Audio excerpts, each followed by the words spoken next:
अस्सलाम अलैकुम दोस्तों, आज आप लोगों को हजरत आदम अलैहिस्सलाम, अम्मा हव्वा और शैतान इब्लीस का वाकया बताने जा रहे हैं। हमें उम्मीद है आपको बहुत कुछ जानने और सीखने को मिलेगा।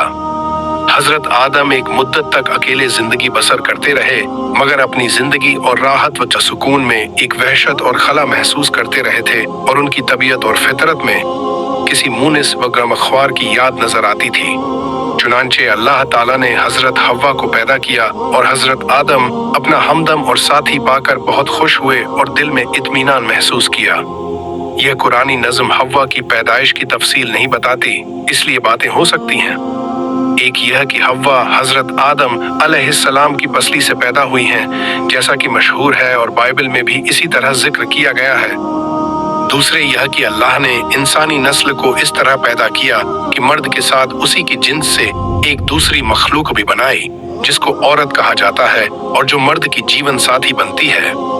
जहाँ तक पहली बात का ताल्लुक है, तो बुखारी व मुस्लिम की रिवायतों में भी जरूर आता है कि औरत पसली से पैदा हुई है। इसका मतलब मशहूर तहकीक करने वाले और पारखी अल्लामा का रतबी रहज़ीर ने यह बयान किया है कि असल में औरत की पैदाइश को पसली से तशबीह दी गई है, यानी उसका हाल पसली ही की तरह है। अगर इसकी टेढ़ को सीधा करना चाहोगे तो वह टूट जाएगी। तो जिस तरह पसली के तिरछरेपन के बावजूद उससे काम लिया जाता है और उसकी टेढ़ को दूर करने की कोशिश नहीं की जाती, उसी तरह औरतों के साथ नरमी और मुलायमत का मामला करना चाहिए, वरना सख्ती के बर्ताव से खुशगवारी की जगह ताल्लुक के बिखरने टूटने की शक्ल पैदा होगी।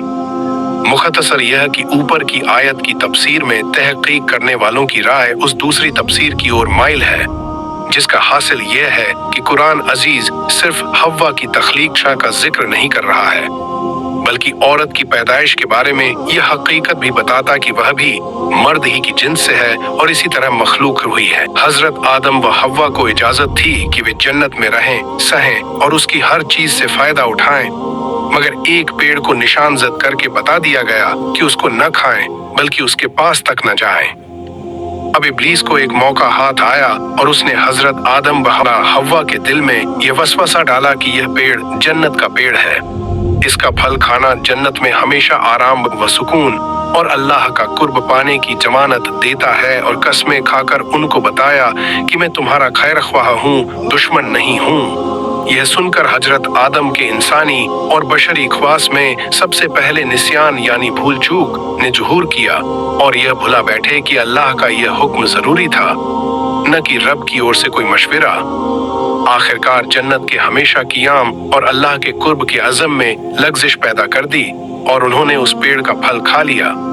उसका खाना था कि बशरी इंसानी ज़रूरतें उभरने लगीं। देखा तो नंगे हैं और लिबास से महरूम जल्द जल्द आदम हव्वा दोनों पत्तों से सतर ढांकने लगे। गोया इंसानी तमद्दन की ये शुरुआत थी कि उसने ढांकने के लिए सबसे पहले पत्तों का इस्तेमाल किया। इधर ये हो रहा था कि अल्लाह ताला का गज़ब उतरा और आदम से पूछताछ हुई कि मना करने के बावजूद ये हुक्म का न मानना क्यों।